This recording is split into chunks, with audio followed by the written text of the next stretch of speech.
I grew up in a working class neighborhood outside of Kansas City. I wasn't exactly raised around money, but I wasn't poor either. My dad was a diesel mechanic, and my mom worked front desk at a pediatric clinic. Honest people, both of them, and they did their best to raise me and my older brother right. After high school, I didn't see much reason to go to college. I liked working with my hands, so I got into electrical work, bouncing around jobs until I got certified and picked up a decent paying position with a small company out of Topeka. By the time I turned 35, I was burnt out. The city, the constant jobs, the politics at work. I wanted a break from all of it. I had some money saved up, no girlfriend, no kids, and for the first time in my adult life, no real obligations. My brother was the family man with 3 kids and a house full of chaos. I was the quiet one, the one who would rather spend a Friday night in his garage building stuff than out at a bar. Around early spring that year, I got this idea to just get out. Not forever, just a while. Maybe take a couple weeks off, find a remote cabin somewhere, and reset my head.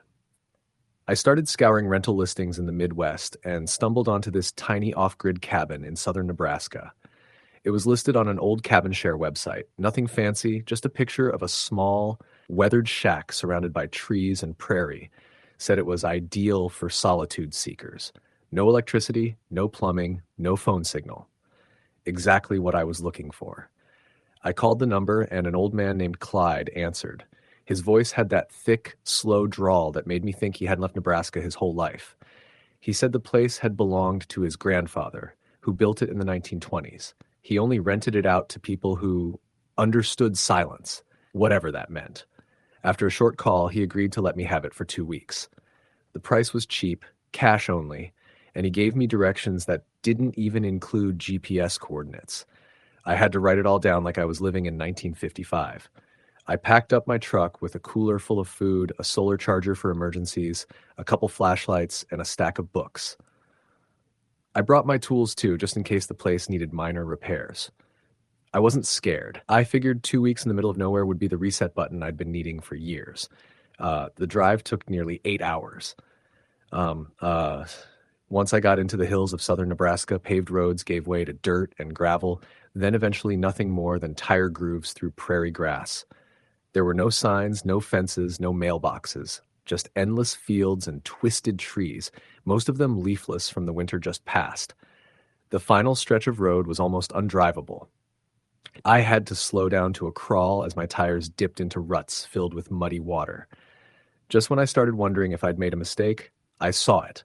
Half hidden behind a thicket of cottonwoods, perched on a slight hill, sat the cabin.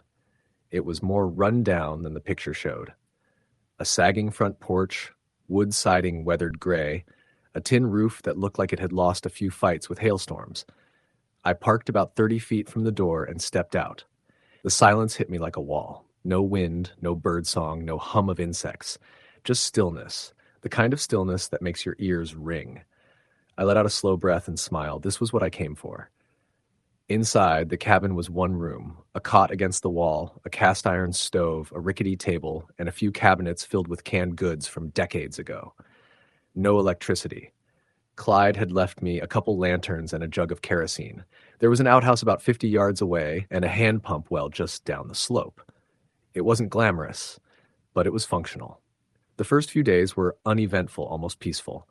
I read during the day, made small fires at night, and sat outside with a blanket watching the stars. My phone was dead by the second day, but I didn't care. I wasn't there to scroll Instagram. I was there to clear my head. I journaled a little, fixed the back door hinge that was coming loose, and chopped some wood to pass the time. On the fourth night, I woke up around 2 a.m. with a strange sensation. Not fear exactly, more like pressure, like something heavy was in the room with me, but nothing moved. The fire in the stove had gone out, so it was cold and dark. I sat up on the cot and listened. Still no sound.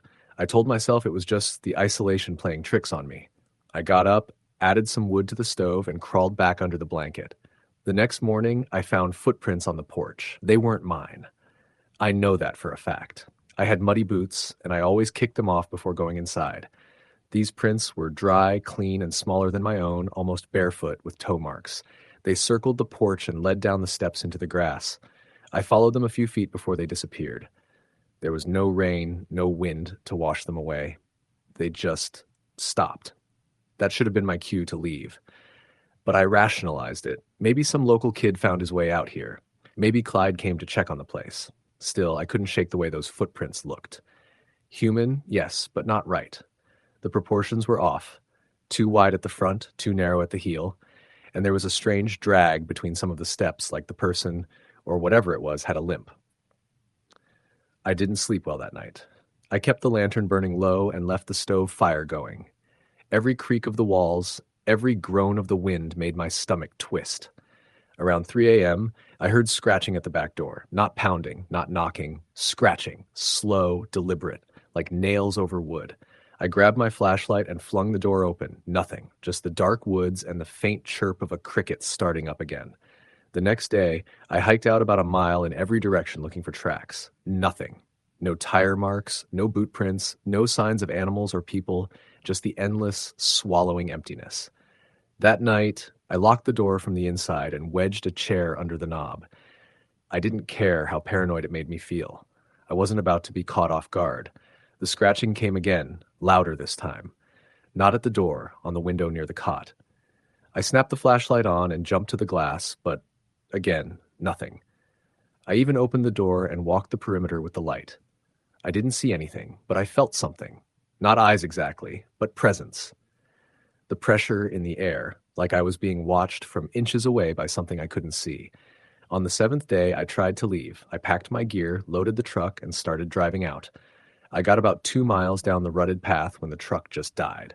No sputter, no warning lights, just dead. I checked the battery, the fuses, everything I could. No reason for it to just shut down. I tried the radio. Nothing. No static, no power. I sat there for over an hour, hood open, scratching my head, until I finally gave up and walked back to the cabin. I figured I'd try again in the morning. That night, I didn't sleep at all. Something was moving outside. I heard the footsteps, light, slow, circling the cabin like an animal stalking its prey. Sometimes they stopped right by the door. I held the hatchet in my lap and stared at the window until the sky turned pale blue. In the morning, I found more of those prints. Dozens of them. All around the cabin. Some close to the walls, some pacing near the well. A few had sunk deeper into the ground like the thing was getting heavier. Or angry. By the 10th night, I was barely eating. I couldn't focus on books or tasks. All I could do was sit in silence and wait for the next sound. That night, it wasn't scratching. It was whispering. It came from the fireplace, soft and low. Not words I could understand, but definitely voices. Whispers rising and falling in rhythm. When I crept closer, the stove was cold. No heat. No fire. Just the faintest echo of something speaking from inside the chimney. I packed my bag that night and left before sunrise. I walked the 2 miles to my truck, praying it would start. When I turned the key, it roared to life like nothing had happened. I didn't look back. I didn't stop to check the rearview mirror. I just drove, following the dirt path until I hit gravel, then pavement, then highway. When I got home, I called Clyde. I told him something was wrong with that place. He didn't sound surprised. Some folks don't get along with the quiet, he said. Sometimes they don't like being disturbed. I asked him what the hell that meant, but he just chuckled and hung up. I didn't sleep for weeks after that. The silence in my apartment felt different now, not peaceful, threatening. I'd lie awake listening for that scratching sound or the whispers I knew I'd hear again. I never went back to work. I ended up moving in with my brother for a while. He didn't ask questions, just knew something in me had changed. It's been 2 years. I still wake up at 3 a.m. most nights. I keep my phone charged. I sleep with a fan running to block out the quiet. But sometimes, even with the noise, I still hear it. The scratching, the whispering.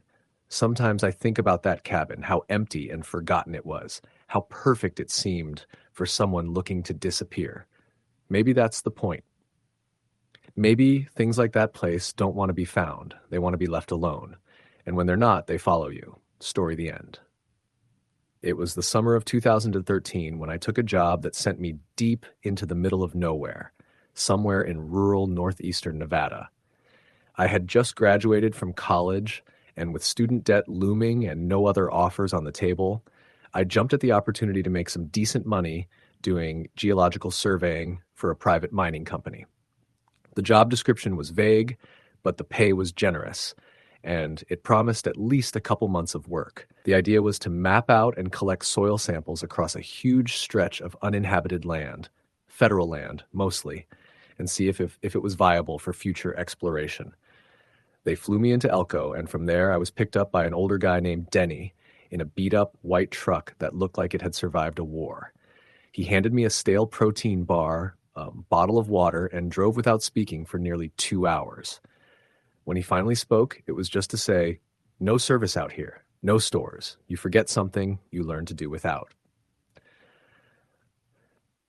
That was the welcome to my new temporary home. The company had set up what they called a base camp, which was really just 2 prefab trailers and a storage container dropped onto a flattened patch of desert surrounded by rolling hills and sagebrush.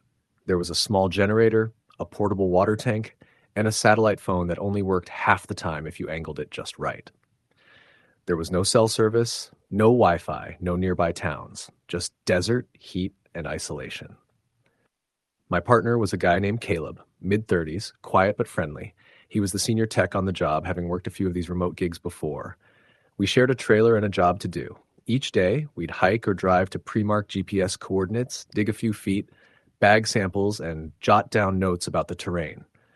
We were supposed to cover dozens of points over a radius of about 30 miles. Sometimes it was a quick drive and short walk. Other times it was an all-day hike in the scorching heat.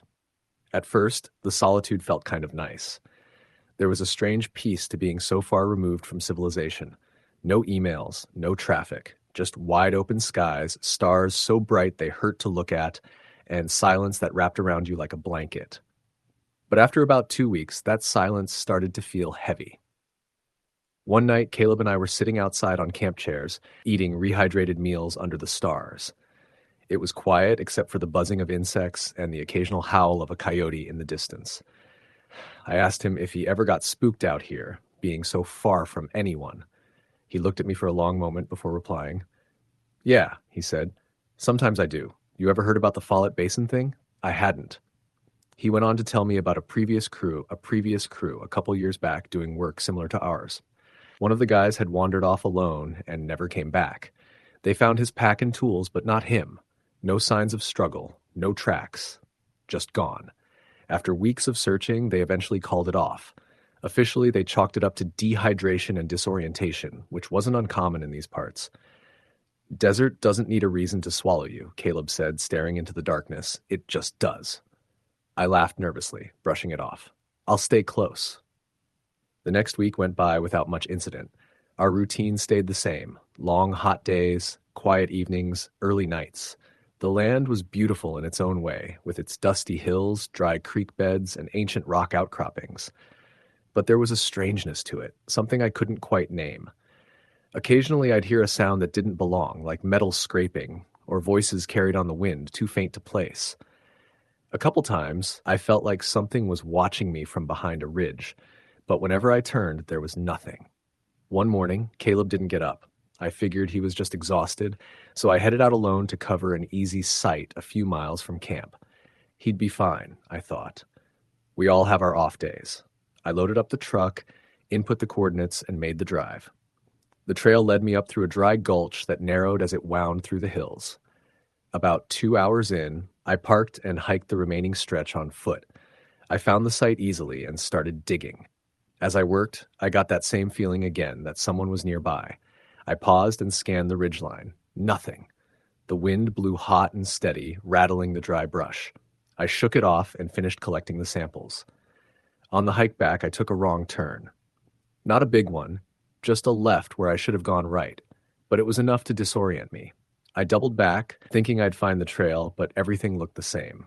After 30 minutes of circling, I realized I was lost. I pulled out my GPS, but it just blinked red. Dead. I swore under my breath, trying to stay calm. I still had plenty of water, and I knew the direction I had come from, more or less. As I started walking, I noticed something strange. The air felt colder, though the sun was still blazing. The light dimmed slightly, like the sun had gone behind a cloud, but there were no clouds. The wind stopped. Everything was silent. No birds, no bugs, Not even my footsteps sounded right, like the ground had gone soft. I stopped and looked around. There, ahead of me on a slope, was a figure. At first, I thought it was Caleb. Same build, similar clothes. I called out, "Hey, over here!" But the figure didn't respond. It stood completely still. I took a few steps forward, shielding my eyes. That's when I realized, whoever it was, they weren't standing on the ground. They were floating about a foot above it. I froze. I don't know how long I stood there, heart pounding. The figure didn't move. It was blurry somehow, like the heat shimmer you see on asphalt, a flicker of shape but no detail. And then, without a sound, it was gone. Just blinked out. 1 second there, the next, gone. I didn't care what direction. I just ran. I tripped, rolled down a slope, got back up and kept running. Eventually, after what felt like hours, I stumbled back onto the trail. I recognized the wheel ruts from our truck. My legs shook, my shirt was soaked through with sweat, and I could barely breathe, but I followed the trail until I saw the truck. Relief flooded me. When I got back to camp, Caleb was gone. At first, I thought maybe he'd gone out to check a site himself, but his gear was still there. His boots, his GPS, his notes. Everything. I waited until nightfall. No sign. I used the satellite phone to call the company, but it kept dropping the signal. I finally got through long enough to tell them I needed help. They said someone would be out the next morning. I didn't sleep. Every little sound outside the trailer made me jump. At one point, I thought I saw something move past the window. Just a shadow, quick and quiet. I didn't go out to check. Morning came, but no one arrived. I tried the sat phone again. Nothing. Static and dropped calls. I spent the day searching for Caleb, shouting his name until my voice was raw. I hiked to the closest sites, thinking maybe he'd gone out and fallen or gotten turned around. Nothing. No tracks, no signs. The desert had swallowed him. That night, I heard something tap on the trailer, not like an animal or the wind, a rhythmic knock. Tap, tap, tap, like fingers. I sat in the dark, clutching a flashlight, too scared to move. Then came the voice. It sounded like Caleb. "Let me in," it said, just loud enough to hear. "I'm cold." I wanted to believe it was him, but something was off. The voice was too smooth, too flat, like someone trying to mimic him but getting the tone wrong. I stayed silent. The tapping stopped. The next morning, a different crew finally showed up, Denny and a guy named Paul. I must have looked like hell because Denny's first words were, "Jesus, kid, what happened?" I told them everything. Not about the floating figure, just that Caleb went missing, I got lost, and strange things were happening at night. They searched the area, but just like before, no sign of him. The official report listed him as presumed missing due to environmental exposure. I left that same day. I never went back. I changed my career path, moved to the East Coast, and tried to forget about it. But sometimes at night, when it's quiet, I hear tapping. Soft. Steady. Tap. Tap. And once, I swear, I heard that voice again, whispering through the vent in my apartment. "Let me in. I'm cold." Story the end. It was the kind of trip that started off sounding like a good idea over a couple of beers. A break from city noise, from buzzing phones and endless notifications. Just me, Caleb, and our other buddy, Roy. We were all in our early 30s, too old to still be hanging out the same way we did in college, but too young to completely give it up. Caleb found the cabin on an old forum site. No Airbnb, no reviews, just a few pictures of a hand-built A-frame on the edge of some forgotten part of northeastern Arizona, supposedly abandoned but still standing. No electricity, no running water. He called it a real digital detox. I figured, why not? The place was 4 hours from the closest gas station and probably 2 from anything you'd call a road. Roy drove his old beat-up Bronco with a spare tank of gas in the back. We brought everything we thought we'd need: coolers full of food, headlamps, batteries, water jugs, a generator we never got around to using. When we lost cell signal about 90 minutes into the drive through scrubland and plateaus, we laughed. It was part of the point. The path off the highway looked more like a dried riverbed than a trail. The cabin wasn't marked on GPS, but Caleb had printed out some map he'd found on a Reddit thread. We bounced along the gravel until even the shrubs looked dead. I remember the silence being the first thing that felt wrong. Not quiet, just nothing. No birds, no bugs, no wind. The trees were thin and brittle, scattered like skeletons with miles of parched land between them. It was dusk by the time we reached the cabin. It stood hunched on the side of a small hill, its wood gray from the sun and weather, the door hanging slightly off its hinges. But it was there. A single window looked out over the endless nothing. The air smelled dry, baked. We hauled our gear in and unpacked. The inside was bare. One long room, a collapsed bed frame in the corner, and a blackened fireplace that looked like it hadn't been used in years. There was dust on everything. But it was solid. No graffiti, no beer cans, no signs anyone had been there in decades. The first night, we lit a fire in the pit outside and cracked beers. The stars were ridiculous, bright and endless. Caleb told stories about skinwalkers and desert ghosts, half laughing, half serious. Roy said he thought this was Hopi land once, and we should be careful about disrespecting it. I remember brushing that off. We weren't vandals. We weren't trying to prove anything. Just wanted some air. At some point, we all fell asleep inside, wrapped in our sleeping bags on the dusty floor. Sometime in the middle of the night, I woke up needing to piss. The fire outside had long since gone out. I unzipped my bag and stumbled through the doorway. The air had turned cold. I was maybe 10 feet away from the cabin when I realized there were footprints in the dirt. Fresh ones. They weren't mine. These were bare feet, long, narrow, with toes that dug deep like claws. They started from the edge of the trees and led right up to the door. I stood there, frozen, staring. They weren't there when we arrived. The dry dirt around the cabin had held our boot prints perfectly. These were new. I backed toward the door, suddenly aware of every sound, or the lack of it. My breath felt loud. I stepped inside and shut the door as if that would make a difference. I didn't say anything to the others in the morning. Caleb would have joked about mountain men or meth heads. Roy would have said I dreamt it, so I kept it to myself. Day 2, we hiked a couple of miles in every direction, just to see what was out there. The answer was nothing. No roads, no tire tracks, no signs of life. Just a few patches of stubborn weeds and scattered rocks. Around noon, we passed an old fence, rusted and sagging, stretched in a wide semicircle like it once enclosed something. We didn't see any buildings or remains, just fence posts and silence. I pointed it out. Caleb shrugged and said it was probably for cattle or something back in the 30s.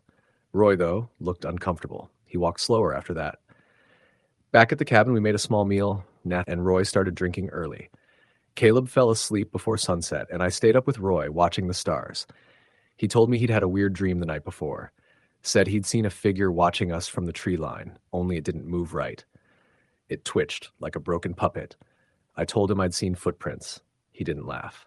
That night, the wind picked up. The cabin creaked like it was breathing. Around 2 a.m., something slammed into the wall. Hard. Caleb woke up cursing.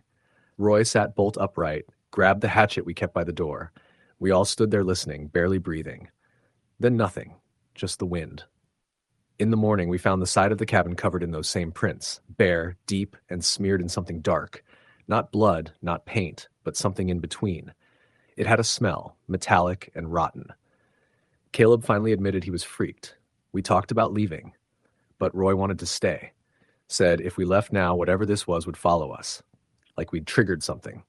That afternoon, Caleb's phone buzzed for the first time since we got there. Just once. One message. A garbled string of letters and numbers. The signal vanished before we could reply. That night, we set a fire outside and took shifts keeping watch. Caleb had a small .22 pistol he kept in his bag, and we loaded it just in case. I was on watch around 3 a.m. when I saw it. At the edge of the trees, barely illuminated by the fire, stood a figure, thin, long-limbed, naked. Not a person, at least not anymore. Its skin looked like stretched leather, and it didn't blink. Just stood there, swaying slightly. I woke Caleb. He saw it too. We yelled. It didn't move. Roy came out, saw it, and without a word threw the hatchet. It missed, hit a tree behind it. The thing vanished, not ran, just wasn't there anymore. We didn't sleep. When morning came, we packed. The sun felt hot and wrong. The Bronco wouldn't start. Battery dead.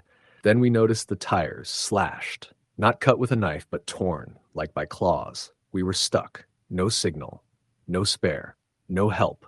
We spent that day trying to fix the tire, but the sidewalls were shredded beyond patching. Caleb hiked out to see if he could find a high point for signal. He never came back. By sunset, Roy went after him. I stayed at the cabin, sick to my stomach.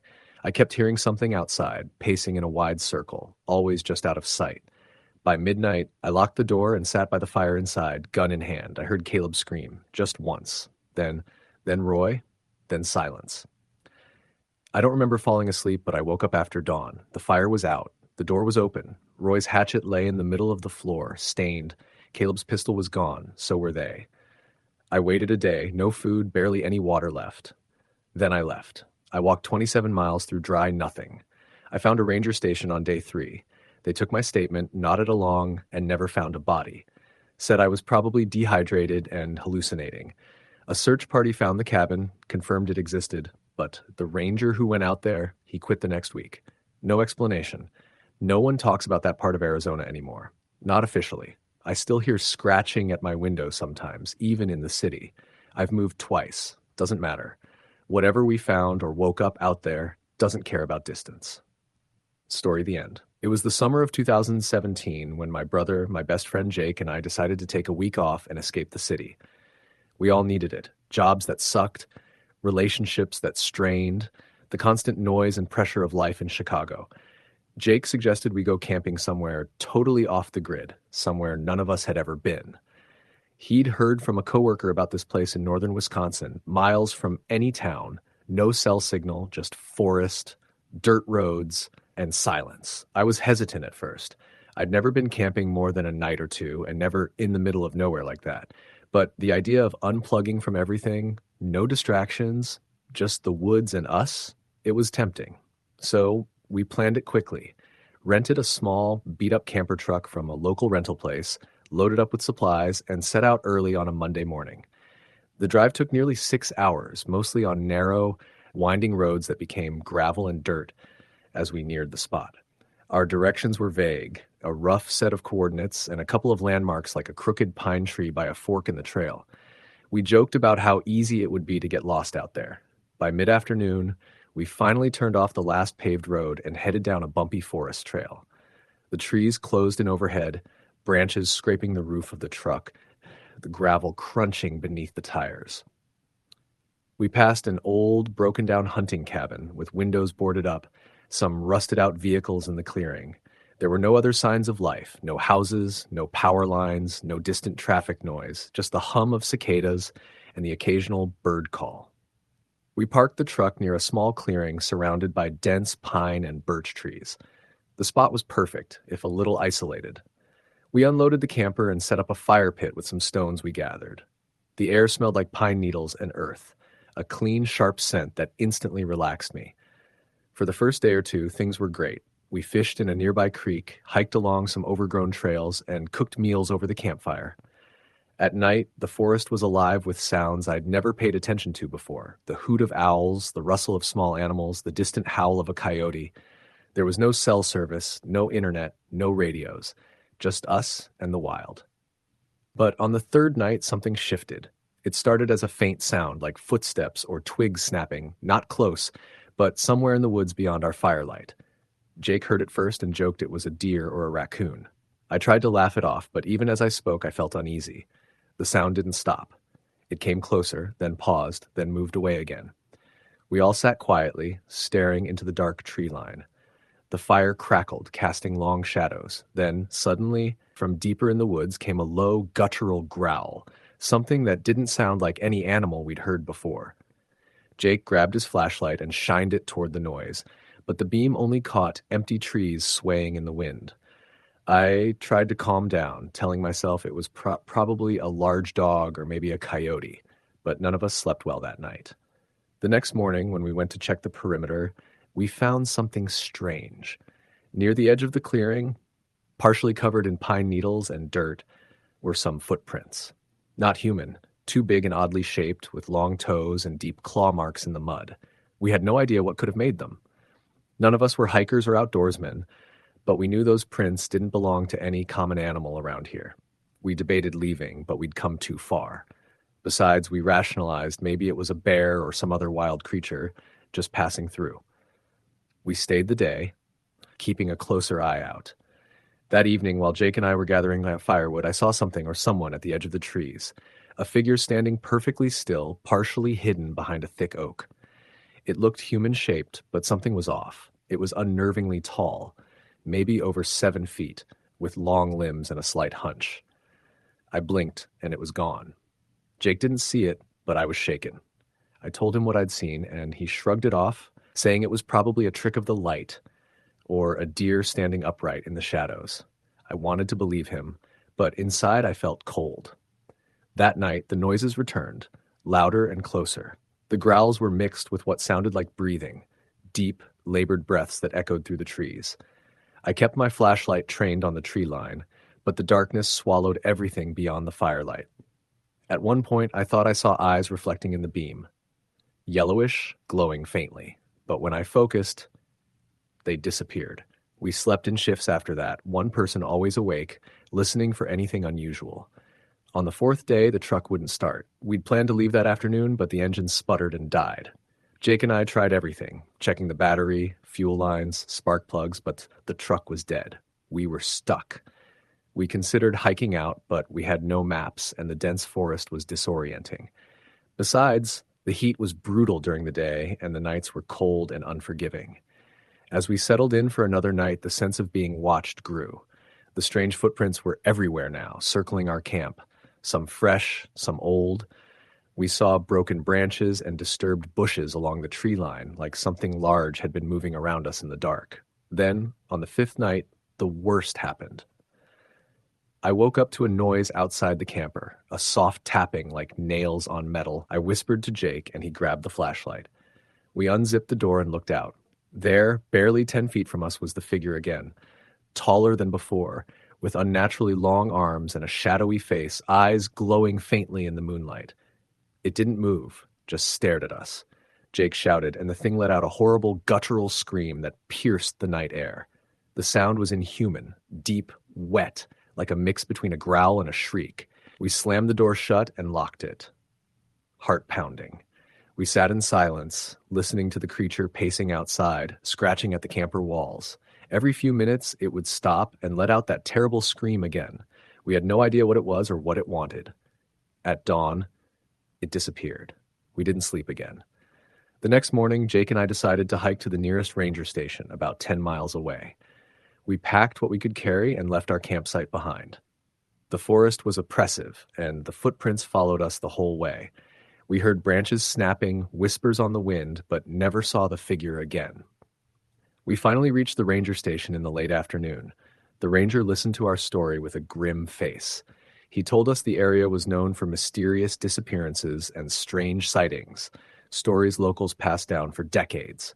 Some called it the Watcher of the Pines, a creature said to guard the woods, punishing those who stayed too long or disturbed the land. We got a ride back to town, our faces pale and hands trembling. To this day, I don't know what that thing was. Whatever it wasn't an animal, and it wasn't human. We never went back to that spot, and we never spoke about it much afterward. But sometimes, late at night, when the wind blows just right, I swear I can still hear that guttural scream in the back of my mind. Story.